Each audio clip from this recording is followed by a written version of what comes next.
നമസ്കാരം. ഇന്ന് നമ്മൾ ഡിജിറ്റൽ ലോകത്തെ സംരക്ഷിക്കുന്ന ഒരു അദൃശ്യ കോട്ടയുടെ ഉള്ളറകളിലേക്കാണ് പോകുന്നത്.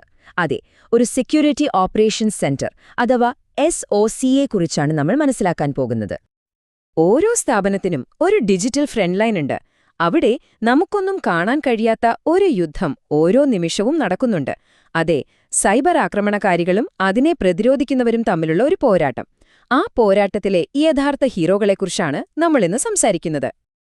അപ്പോ എന്താണ് ഈ സെക്യൂരിറ്റി ഓപ്പറേഷൻ സെന്റർ അല്ലെങ്കിൽ SOC എന്ന് പറഞ്ഞാൽ? വളരെ സിമ്പിളായിട്ട് പറഞ്ഞാൽ ഇതൊരു ഹൈടെക് കമാൻഡ് സെന്ററാണ്. ഒരു ഓർഗനൈസേഷന്റെ ഡിജിറ്റൽ ലോകത്തെ മുഴുവൻ നിരീക്ഷിക്കുന്ന, വിശകലനം ചെയ്യുന്ന, പ്രതിരോധിക്കുന്ന ഒരു ടീം 24/7 ഒരു നിമിഷം പോലും കണ്ണടയ്ക്കാതെ. അതാണ് SOC. ഒരു SOC ശരിക്കു വർക്ക് ചെയ്യണമെങ്കിൽ അതിന് 3 പ്രധാനപ്പെട്ട തൂണുകളുണ്ട്. ഈ 3ഉം ഒരുപോലെ പ്രധാനമാണ്. 1 ആളുകൾ, 2 പ്രോസസ്, അതായത് കാര്യങ്ങൾ ചെയ്യേണ്ട രീതി, 3 ടെക്നോളജി. ഈ 3ഉം ഒരുമിച്ച് ചേരുമ്പോഴാണ് ഒരു SOC ശരിക്കും ശക്തമാകുന്നത്. അപ്പോൾ നമുക്ക് അതിലെ ആദ്യത്തെ പില്ലറിലേക്ക് കടക്കാം, അല്ലേ? ആളുകൾ. ഇവരെ വെറും ജീവനക്കാരല്ല. ഒരു SOCയുടെ തലച്ചോറും നാഡീവ്യൂഹവുമൊക്കെ ഇവരാണ്. ഇവിടെ പറയുന്ന പോലെ SOCയിൽ ജോലി ചെയ്യുന്നവർ സാധാരണക്കാരല്ല. അവർക്ക് നല്ല ടെക്നിക്കൽ അറിവ് വേണം, പലതരം കഴിവുകൾ വേണം, ഒരുപാട് അനുഭവപരിചയവും വേണം. കാരണം ഇതൊരു സാധാരണ 9 to 5 ജോലിയല്ല. ഹാക്കർമാരെക്കാൾ ഒരുപടി മുന്നിൽ ചിന്തിക്കേണ്ട ജോലിയാണിത്. ഒരു ഭീഷണി കണ്ടെത്തിയാൽ പിന്നെ എന്താണ് സംഭവിക്കുക? അതിന്റെ ഒരു യാത്രയാണ് നമ്മൾ ഈ കാണുന്നത്. ഏതൊരു ഇൻസിഡന്റും തുടങ്ങുന്നത് ഒരു ചെറിയ അലേർട്ടിൽ നിന്നാണ്. ഒരു തീപ്പൊരി പോലെ. അതാദ്യം Tier 1 ആനലിസ്റ്റിന്റെ മുന്നിലെത്തും. അവിടെ നിന്ന് അത് പല ഘട്ടങ്ങളിലൂടെ കടന്നുപോയി ഒരു വലിയ അന്വേഷണമായി മാറും. അപ്പോ ഈ ടീമിന് പല തട്ടുകളുണ്ട്. Tier 1 ആണ് ഫ്രണ്ട് ലൈൻ. അലേർട്ടുകൾ ആദ്യം കാണുന്നത് ഇവരാണ്. ഒരു പ്രിലിമിനറി ചെക്കിംഗ് നടത്തും. സീരിയസ് ആണെന്ന് തോന്നിയാൽ അത് Tier 2യിലേക്ക് പോകും. അവരാണ് ഇൻവെസ്റ്റിഗേറ്റർമാർ. ശരിക്കും ആഴത്തിലിറങ്ങി പരിശോധിക്കുന്നത് ഇവരാണ്. ഇനി ഏറ്റവും കോംപ്ലക്സ് ആയിട്ടുള്ള ഒളിഞ്ഞിരിക്കുന്ന ഭീഷണികളെയൊക്കെ കണ്ടെത്തുന്നത് Tier 3യിലെ എക്സ്പേർട്സ് ആണ്.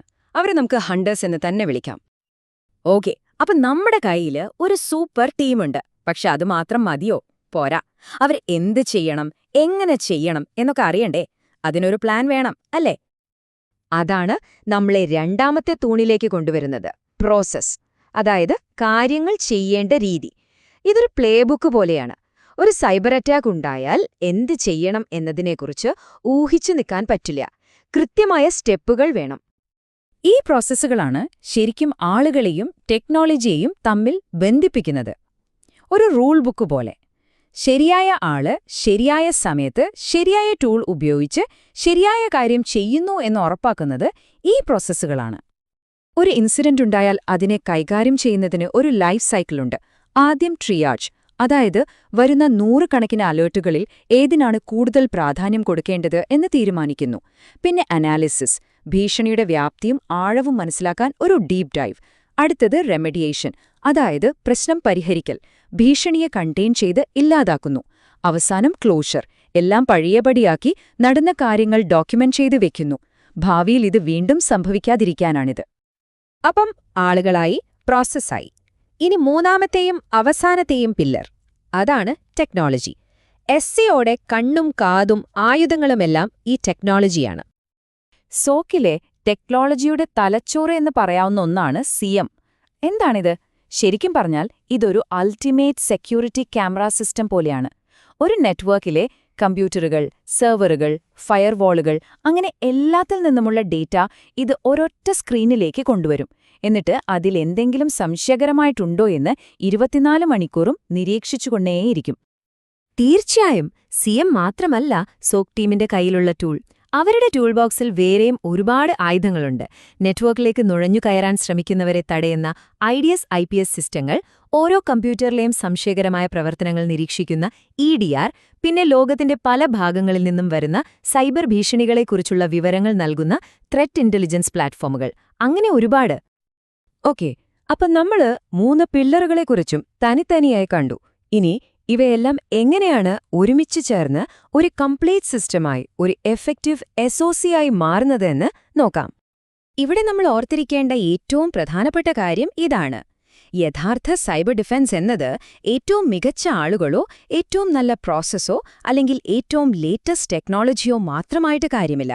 ഇവ മൂന്നും എങ്ങനെ തടസ്സങ്ങളില്ലാതെ ഒരുമിച്ച് പ്രവർത്തിക്കുന്നു എന്നതിലാണ് കാര്യം. ആ സിനർജിയാണ് ഒരു SOCയെ ശരിക്കും ശക്തമാക്കുന്നത്. ഇനി ഒരു കമ്പനിക്ക് SOC വേണമെങ്കിൽ 2 വഴികളുണ്ട്. ഒന്നുകിൽ സ്വന്തമായിട്ടൊന്നുണ്ടാക്കാം, അതിനെ ഇൻ-ഹൗസ് SOC എന്ന് പറയും. അല്ലെങ്കിൽ ഈ ജോലി പുറത്തുള്ള ഒരു സ്പെഷ്യലിസ്റ്റ് കമ്പനിയെ ഏൽപ്പിക്കാം. അതാണ് ഔട്ട്സോഴ്സ്ഡ് SOC. ഇൻ-ഹൗസ് ആകുമ്പോൾ നമ്മുടെ കമ്പനിയെക്കുറിച്ച് അവർക്ക് നന്നായി അറിയാം, കമ്മ്യൂണിക്കേഷൻ എളുപ്പമാണ്, പക്ഷേ അതുണ്ടാക്കിയെടുക്കാൻ ഭയങ്കര ചെലവും സമയവുമാണ്. ഔട്ട്സോഴ്സ് ചെയ്യുമ്പോൾ ചെലവ് കുറയും, പെട്ടെന്ന് തുടങ്ങാം, നല്ല എക്സ്പേർട്സിനെയും കിട്ടും, പക്ഷേ അവർക്ക് നമ്മുടെ കമ്പനിയെക്കുറിച്ച് അത്ര ഡീപ്പായിട്ട് അറിയണമെന്നില്ല. അപ്പോൾ ഓരോന്നിനും അതിൻ്റേതായ ഗുണവും ദോഷവുമുണ്ട്. ഒരു SOC ടീമിനെ മാനേജ് ചെയ്യുന്നത് അത്ര എളുപ്പമുള്ള കാര്യമല്ല. കുറച്ചു കാര്യങ്ങൾ നമ്മൾ ശ്രദ്ധിക്കണം. അവർക്ക് എപ്പോഴും പുതിയ കാര്യങ്ങൾ പഠിക്കാനുള്ള അവസരങ്ങൾ കൊടുക്കണം. ടീമിനുള്ളിൽ നല്ല സഹകരണം വേണം. പിന്നെ ഇടയ്ക്കിടയ്ക്ക് സൈബർ അറ്റാക്ക് ഡ്രില്ലുകൾ നടത്തണം. ഏറ്റവും പ്രധാനപ്പെട്ട കാര്യം, അവരുടെ മാനസിക സമ്മർദ്ദം നമ്മൾ ശ്രദ്ധിക്കണം. കാരണം 24 മണിക്കൂറും ഇത്രയും പ്രഷറിൽ ജോലി ചെയ്യുമ്പോൾ ബേൺഔട്ട് വരാനുള്ള സാധ്യത വളരെ കൂടുതലാണ്. തളർന്നുപോയൊരു കാവൽക്കാരനെക്കൊണ്ട് ഒരു പ്രയോജനവുമില്ല, അല്ലേ?